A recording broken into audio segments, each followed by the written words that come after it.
bersinggungan dengan masyarakat, ya TPL jangan tanam dulu lah daripada terjadi konflik dan yang lainnya. Nah, hal-hal seperti ini nanti akan kita konklusikan sehingga menjadi satu rekomendasi yang baik dari pemerintah provinsi kepada pemerintah pusat. Pak, kapan target kita merekomendasikan itu? 1 minggu.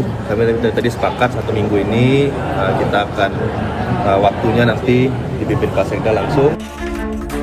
Langkah tegas pemerintah terhadap pihak yang merusak hutan hingga menyebabkan bencana dahsyat kemanusiaan dinanti publik. Penegakan hukum yang transparan menjadi harga mati demi menyelamatkan ekosistem di wilayah Aceh dan Sumatera. Tim Liputan Kompas TV. Lalu bagaimana memastikan agar pengusutan para pelaku perusakan hutan tidak hanya panas di awal saat bencana masih jadi sorotan, tapi betul-betul tuntas dan diumumkan ke publik. Kita akan bahas bersama Kepala Kampanye Global untuk Hutan Indonesia Kiki Taufik dan juga Ketua PBHI Julius Ibrani, dan kita masih menunggu Pak Johan Rosihan, Komisi 4 DPR RI, fraksi PKS. Saya akan ke Mas Kiki terlebih dahulu. Mas Kiki, kalau dilihat saat ini Menteri LH, Kapolri, dan Menhub berjanji akan melakukan investigasi para pelaku di balik banjir bandang dan juga adanya kayu gelondongan. Apa setidaknya yang harus dilakukan sebagai bukti bahwa janji mereka ini serius dan diterapkan hingga tuntas? Ya, terima kasih, Mbak. Jadi ini seperti deja vu ya, pada saat kebakaran hutan yang besar yang terjadi di Sumatera juga, itu memang ada banyak perusahaan-perusahaan atau PBPH yang kemudian dicabut izinnya, diberikan sanksi, kemudian sampai ke pengadilan.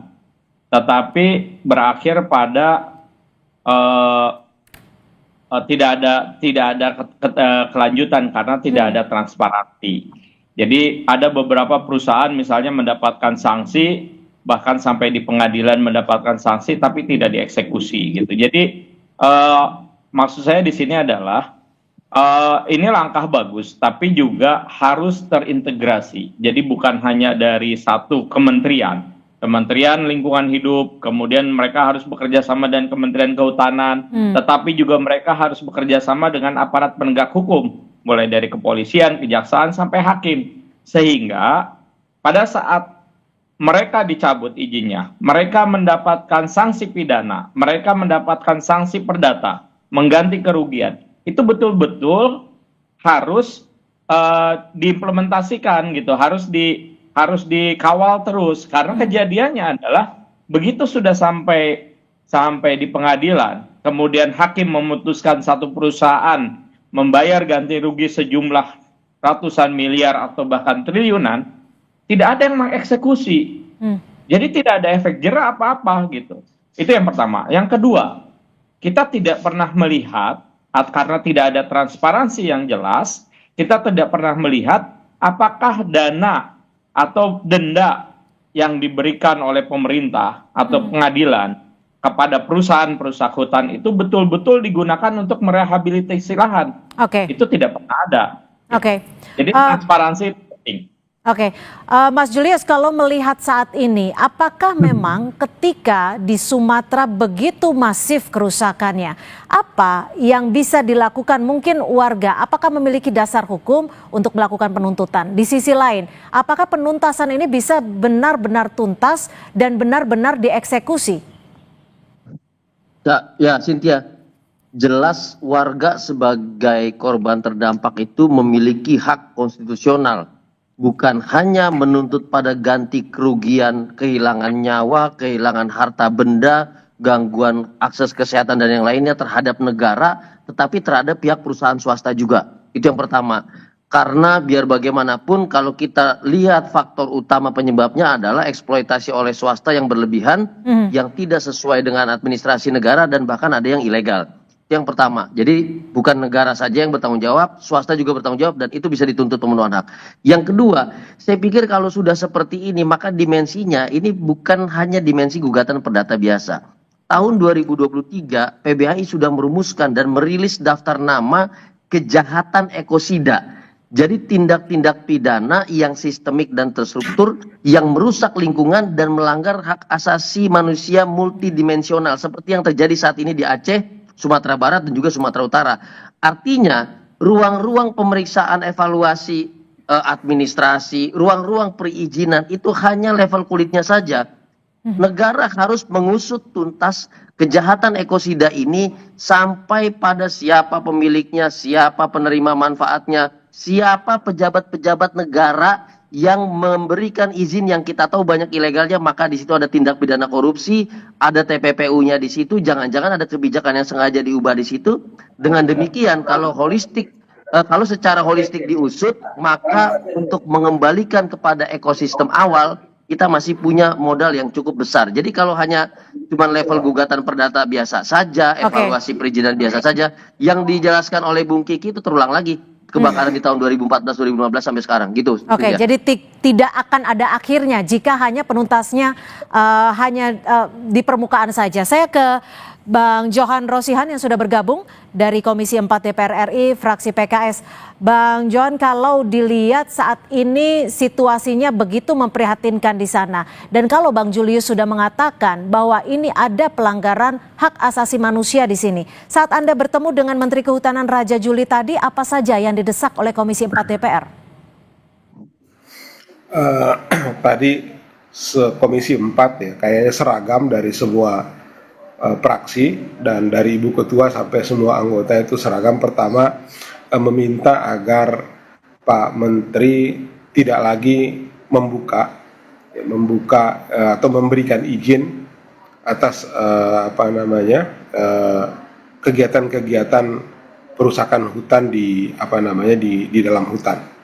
Yang kedua, yang ada ini yang sudah menerima izin juga dievaluasi dan diaudit gitu. Karena tidak mesti walaupun berizin itu kemudian tidak melakukan perusakan, bisa juga lebih kuota, bisa mengakibatkan kegiatan-kegiatan lain. Saat ini sedang penyusunan kesimpulan ya, karena ini sudah yang rapat ini sejak jam 1 sampai masih berlangsung. Dan keterangan dari Pak Menteri tadi itu memang menyatakan bahwa selama saya menjabat 1 tahun ini belum ada satupun izin yang saya berikan di daerah terdampak sekarang. Nah, muncul pertanyaan dari kita, lantas siapa yang menandatangani izin-izin yang banyak yang merusak hutan hari ini? Nah, kami mendesak agar Pak Menteri Juli Antoni ini berani membuka kepada Komisi 4. Zaman Menteri Siti Nurbaya berapa yang ditandatangani, zaman Zulkifli Hasan berapa yang ditangani, tarik semua gitu, biar dibuka kepada publik, biar kita tahu siapa sebenarnya yang sudah memberikan izin sehingga dampak yang dirasakan oleh rakyat kita di 3 provinsi itu seperti saat ini, begitu Mbak. Apakah artinya Komisi 4 tadi juga meminta bukti-bukti, data-data bahwa memang betul dari Kementerian Kehutanan yang saat ini dijabat oleh Raja Juli benar-benar tidak memberikan izin di daerah terdampak?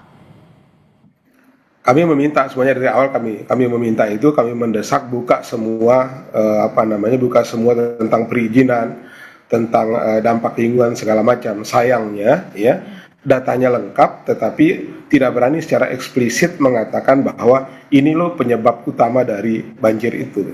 Data forestasinya lengkap, data penutup kerusakan di das hulunya lengkap, data penutupan hutannya lengkap, semua data-data itu lengkap. Tapi sayangnya, saya mengkritik tadi itu, sayangnya dari semua data yang lengkap itu tidak berani mengambil satu kesimpulan. Tapi disebutkan tidak nama perusahaan saat rapat tadi?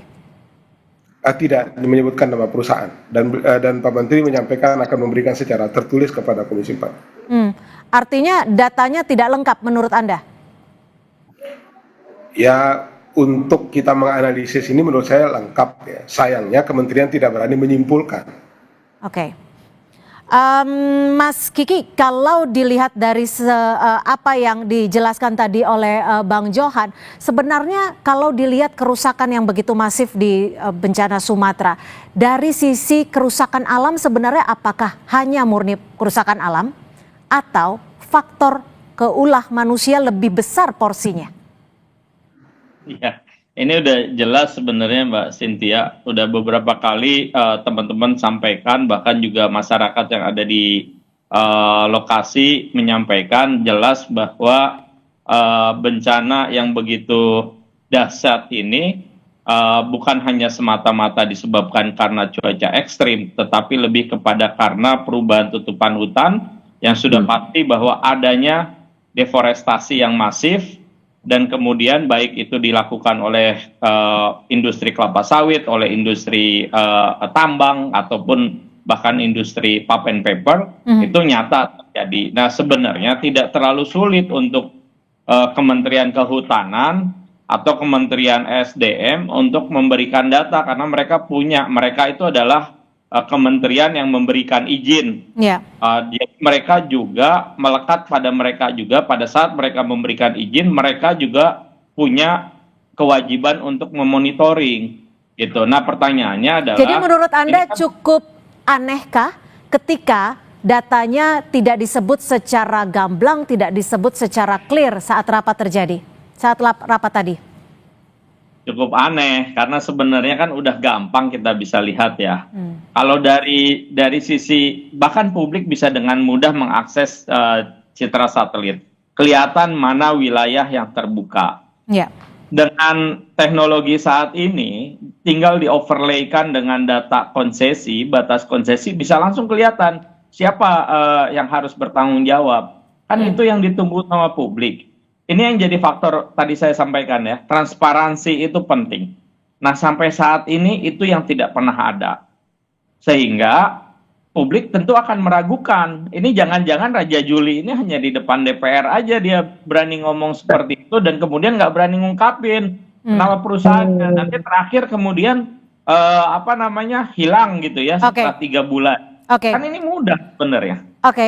Mas Julius, jika Menteri Raja Juli tidak mau, bisa dikatakan tidak mau ya, jika menyebutkan siapa nama perusahaannya dan siapa yang memberikan izin saat terjadinya dugaan pembalakan liar. Dan tadi Mas Kiki juga menyampaikan kurang lebih sama. Apakah memang ada orang besar yang membackingi perusahaan-perusahaan ini sehingga terjadi kerusakan dan juga pelanggaran AMDAL yang sangat masif? Makanya tadi Cynthia saya katakan, kalau cuma pakai mekanisme evaluasi administrasi nggak selesai ini barang. Harus diperiksa itu perusahaan punya siapa, penerima manfaatnya siapa. Nanti kita bisa tahu dia ini nyumbang nggak pada saat pemilihan presiden nanti. Dia ini adalah orang-orang yang di belakang menteri-menteri yang bertanggung jawab atau enggak, yang patungan di situ atau enggak. Makanya untuk Bang Johan juga Bang, izin sampaikan kepada teman-teman Dewan di Komisi 4, bukan menanyakan mengklarifikasi Menteri Raja Juli, yang harusnya Abang lakukan dan kawan-kawan itu dievaluasi menterinya Bang. Menteri punya tanggung jawab untuk melakukan evaluasi terhadap seluruh izin yang diberikan, baik dari pusat sampai daerah. Kalau sampai terjadi seperti ini, artinya menterinya bengong Bang, artinya menterinya main domino itu sama pengusaha-pengusaha. Jadi rekomendasi Komisi 4 harusnya memeriksa menteri, memberikan rekomendasi kepada Prabowo, pecat itu menteri. Jadi kalau cuma ngecek siapa nama segala macam yang dibilang Bung Kiki, kita di lapangan tahu Bang, itu punya siapa, itu sudah mengemuka tadi Bang. Itu sudah mengemuka. Ya banyak anggota tadi yang meminta, banyak anggota tadi yang meminta agar Raja Juli kalau tidak sanggup mundur saja. Jadi, dari fraksi mana saja Bang Johan yang meminta itu? Bang Johan, dari fraksi mana saja yang meminta mundur? Ada dari PKB, termasuk saya juga, saya menyampaikan kalau seberapa Anda bisa bertahan, kalau kan beliau sampaikan bahwa tugas Presiden adalah menjaga hutan. Saya balik tanya ke beliau bahwa apakah Anda merasa sudah menjaga hutan? Nah ini kan bentuk-bentuk komunikasi politik yang kita bangun juga harus kita menjaga di situ kan. Nah, tapi yang jelas semangat dari teman-teman di Komisi 4, bahkan Ibu Ketua tadi, Ibu Ketua itu sampai mengatakan, Pak Menteri, kalau Anda takut berhadapan dengan perusahaan-perusahaan besar itu, saksikan Pak Menteri, saya di belakang Anda, saya mendukung Anda, Komisi 4 semua. Ibu, itu Bu Titi Soeharto tadi ngomong begitu di depan Pak Menteri secara terbuka. Nah, saya pikir semangat seperti itu juga sudah ada di kami Bang, dan insya Allah tentu rapat ini juga merupakan rapat darurat, tidak ada di dalam agenda sebelumnya. Ini bentuk perhatian kita agar persoalan yang terjadi di Sumatera Barat itu bisa kita awasi bersama-sama. Oke. Insya Allah kita akan coba awal dengan baik. Bang Johan, artinya kan ini tidak hanya sekedar evaluasi, tidak hanya sekedar pengawasan, tapi bagaimana mengawal kasus ini sampai tuntas dan membersihkan siapapun yang bertanggung jawab di balik perusakan hutan. Kita masih akan membahasnya usai jeda. Tetap bersama kami di Kompas Petang.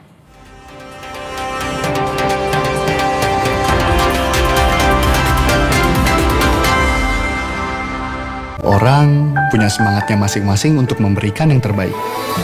Terima kasih untuk kamu yang tidak bercerita, tapi selalu semangat 100%. Kopi Kapal Api, jelas lebih enak. Kok yang ini, Pak? Kalau tutupnya aja gini, isinya gimana? Tidak semua air itu sama. Aqua dalam galon yang dibersihkan 20 kali, diisi tanpa tersentuh tangan dan ditutup sempurna. Aqua, 100% murni, 100% aman. Bagi yang terbaik saat berlibur bukanlah destinasinya, tapi momen kecil di perjalanan yang bikin liburan makin berkesan. Di Be Quick, kami memberikan servis maksimal hingga detail terkecil di mobilmu.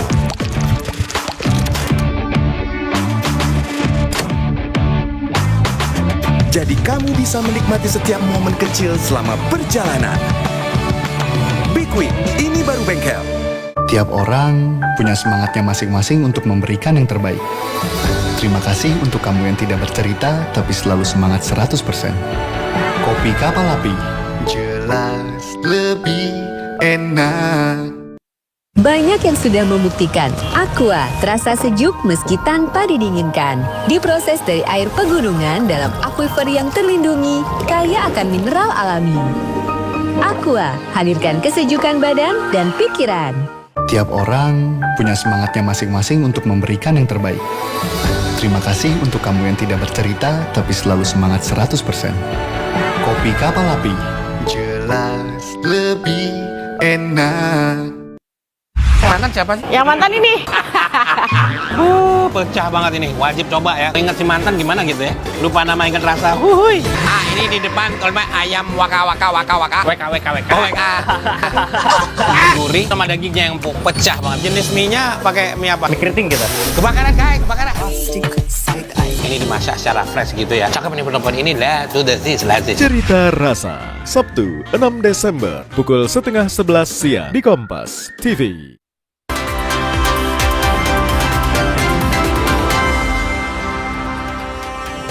Pengusutan para pelaku perusakan hutan harus ditindak hingga tuntas dan harus diumumkan ke publik siapa pemain besarnya, siapa yang membackingi pengusaha-pengusaha yang dinilai ataupun terbukti melakukan perusakan.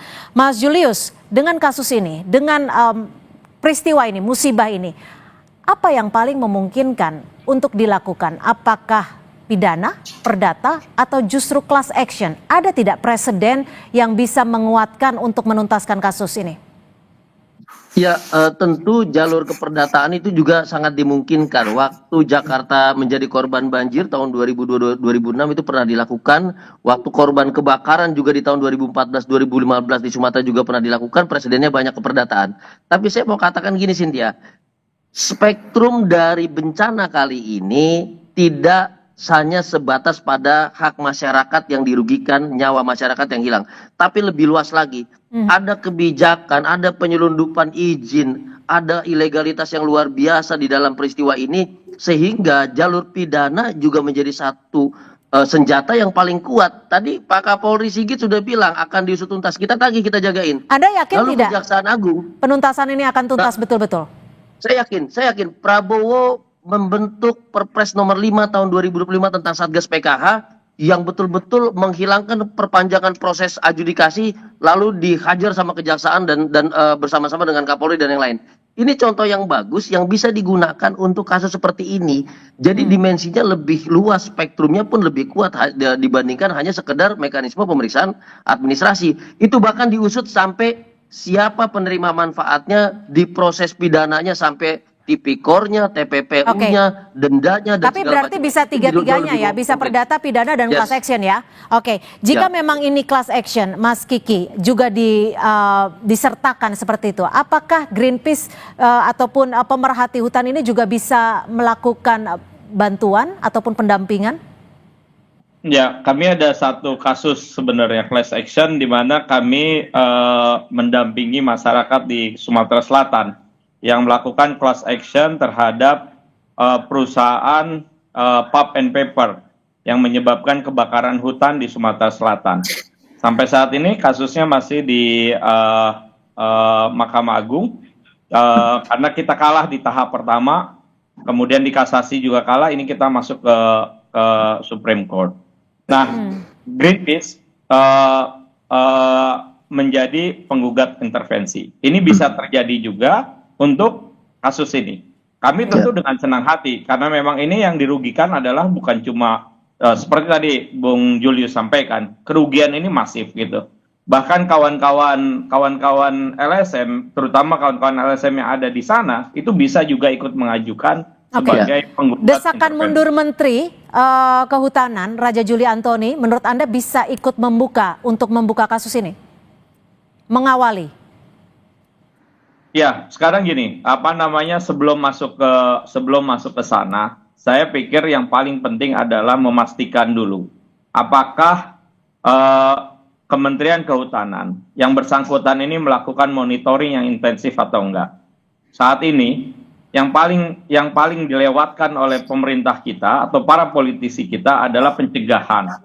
Kita harus mulai dari situ. 8 hari sebelum kejadian, BMKG sudah memberikan peringatan. Tidak ada satupun Pemda maupun pemerintah pusat melakukan satu pencegahan, bahkan melakukan peringatan dini. Tidak ada satupun. Kenapa? Karena saat ini politisi di Indonesia lebih suka bekerja untuk hal-hal yang sifatnya populis dibanding pencegahan.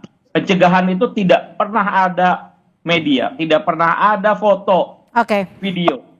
Nah, itu yang jadi masalah. Nah, sekarang kita udah dapat gambaran bahwa tropis ini kita dalam kondisi krisis iklim.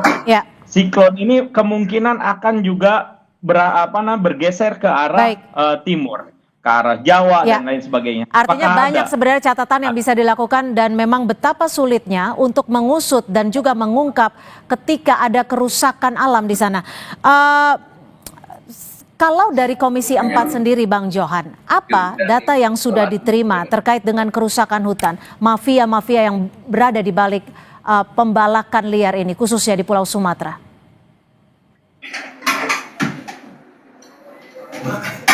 Bang Johan. Gimana Mbak? Tadi? Kalau dari Komisi 4 sendiri sudah memiliki data sejauh mana terkait dugaan adanya pengusaha yang melakukan perusakan? Baik, mohon maaf Bang Johan, kita akan menyaksikan secara langsung pernyataan dari Menteri Kehutanan Raja Juli Antoni yang baru saja selesai. Baru selesai. Oke. Ya. Oke, siap.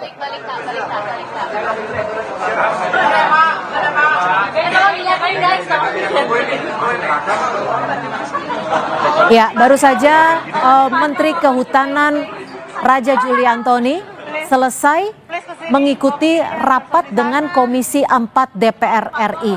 Saya langsung ke Bang Johan. Bang Johan, Anda menerima report ataupun laporan apa nih hasil terakhir dari rapat dengan tuntutan dari Komisi 4 terhadap Menteri Kehutanan Raja Juli Antoni seperti apa dari yang Anda pahami? Ya, kita meminta evaluasi menyeluruh dari semua data-data itu, ya terutama kita ingin menghentikan semuanya. Bahkan Ibu Ketua tadi mengatakan tidak mau moratorium, tetapi menghentikan secara menyeluruh gitu. Izin itu. Yang kedua, mengevaluasi yang ada ini seperti yang saya sampaikan tadi. Nah, jadi suasana apa yang disampaikan oleh teman-teman baik dari Greenpeace maupun dari pegiat lingkungan yang lain tadi itu sudah masuk suasana itu ke dalam Komisi 4, dan saya pikir kesimpulan-kesimpulan yang diambil, bahkan tadi ada yang mengajukan pansus, panja, dan saya tidak mengikuti kegiatan sampai akhir. Tapi Anda sepakat untuk mengajukan tuntutan baik secara perdata, pidana maupun class action? Ya, kalau itu yang dilakukan oleh teman-teman pegiat lingkungan atau masyarakat, ya kami tentu akan mendukung sepanjang itu terwadahi oleh peraturan perundang-undangan yang ada. Ya, kalau kami sih oke-oke saja. Baik, Ya, kita nantikan. saya pikir tambahannya penting begini Bang Johan. Bang Johan, tambahannya penting. Sebagai DPR RI, Komisi 4 bisa merekomendasikan kepada Pak Prabowo, ini menteri-menteri yang terkait dengan bencana ini pada inkompeten semua. Harus dievaluasi, bahkan diusulkan reshuffle. Kalau tidak, masyarakat yang jadi korban lagi, Bang. Ini penting disampaikan secara tegas oleh Komisi 4. Gitu. Ya. Kalau kami tadi bukan hanya Menteri Juli gitu, tapi tarik sampai ke belakang, ya, sampai dari ke belakang dari Pak Zulkifli. Baik, kami sudah tangkap. Terima kasih, Pak. Menteri yang lain, Bang. Cocok ini. Kita akan kawal, kita akan kawal. Terima kasih Ketua PBHI Julius Ibrani, Bang Johan Rosihan dari Komisi 4 dan juga Mas Kiki Taufik dari Kepala Kampanye Global untuk Hutan Indonesia. Dan saudara, kini kita saksikan ini adalah Wakil